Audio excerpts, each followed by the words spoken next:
melawai. Kalau untuk putusan MK kita harus menghormati.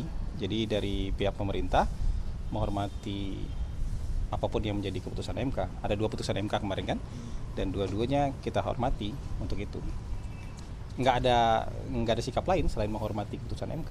Bang, tapi ini kan baru banget nih Bang Balek memutuskan untuk RUU Pilkada ini yang batas usia itu pakai putusan MA Bang, yang 30 tahun setelah dilantik Bang. Sementara kemarin putusan MK kan 30 saat penetapan. Ini bagaimana Bang?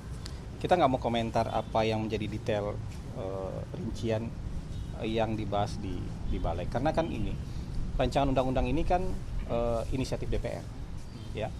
Kalau tidak salah 2 bulan November tahun 2023 mereka sudah ajukan inisiatif untuk membahas rancangan undang-undang pilkada. Dan kalau tidak salah juga bulan Januari surpres sudah keluar agar undang-undang itu bisa dibahas Januari tahun 2024. Ya, kita tidak tahu apa yang membuat itu mungkin belum dibahas, mungkin karena pemilu, mungkin saja kan.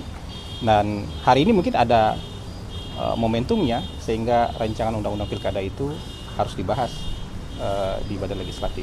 Tapi Bang, dengan Balek kemudian membahas RUU Pilkada kemudian akhirnya tidak mengikuti putusan MK ini, bagaimana Bang?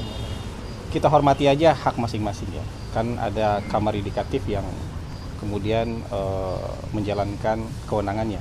Kayak seperti MK misalnya juga menjalankan kewenangannya untuk mereview atau membahas permohonan masyarakat yang ingin judicial review, dan mereka sudah mengeluarkan putusan.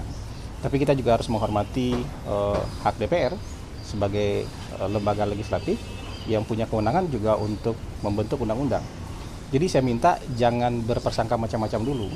Kan sidangnya live ya, teman-teman bisa lihat live ya, sidang-sidang di DPR itu, apakah mereka kemudian mengakomodir keputusan lembaga-lembaga tinggi negara tadi atau tidak gitu. Apakah mereka sejalan dengan keputusan lembaga-lembaga negara tadi atau tidak. Misalnya MA mengeluarkan putusan, diakomodir nggak putusannya? Misalnya MK mengeluarkan keputusan, diakomodir nggak di undang-undang ini? Kalau misalnya keputusan MA diakomodir, keputusan MK diakomodir, kemudian diakomodir dalam undang-undang ini, artinya kan tidak ada perbedaan di antara ketiga lembaga tinggi negara itu. Artinya bagus kan? Kalau tidak diakomodir tentu akan terjadi soal aturan ya, akan terjadi dispute soal aturan. Karena MK atau MA punya putusannya apa, kemudian DPR punya keputusan yang berbeda, tentu nanti akan dispute. Jadi akan mengikuti undang-undang yang dibuat DPR atau mengikuti putusan? Pemerintah kan tugasnya menjalankan undang-undang. Jadi saya sadar yang dibuat oleh pembuat undang-undang itu kan cuma satu, DPR ya. Inisiatifnya bisa 2, bisa dari pemerintah, bisa dari DPR. Tapi kalau undang-undangnya sudah keluar, pemerintah tugasnya menjalankan undang-undang. Tapi terkait pemilu, lebih banyak nanti yang akan menjalankannya KPU kan. Berarti kemarin tidak secara langsung pemerintah. Kekhawatiran untuk presiden mengeluarkan Perpu, berarti untuk hal ini urgensinya belum ada ya kalau Bang sebenarnya. Sampai sekarang belum ada Perpu kan? Tapi apakah akan ada rencana itu? Karena kan selain revisi UU Pilkada juga bisa kayak lewat Perpu. Kita ikuti saja. Sekarang yang ada adalah proses pembahasan undang-undang di DPR. Saya rasa bolanya dan hal-hal teknisnya lebih banyak bisa ditanyakan ke DPR. Sampai sekarang yang bisa saya kasih keterangan adalah bahwa pemerintah ya dalam hal ini menghormati semuanya, menghormati putusan MA, menghormati keputusan MK, dan menghormati kewenangan DPR dalam membentuk undang-undang. Kita lihat aja nanti hasilnya. Pak, ada kabar Pak Jokowi akan menjadi Dewan Pembina Golkar. Oh, dari pemerintah nggak bisa komen soal itu.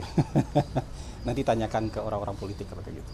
Pak, ya. Untuk tanggapan dari pernyataan mantan Ketua MK Pak Jimli bilang kalau Indonesia tuh bentuk pemerintahannya republik tapi budaya politiknya seperti sistem monarki atau kerajaan. Tanyakan ke akademisi dan pakar politik aja soal itu. Ya, saya harus bicara sikap pemerintah di sini. Saya meeting dulu, oke teman-teman. Terima kasih ya. Ya.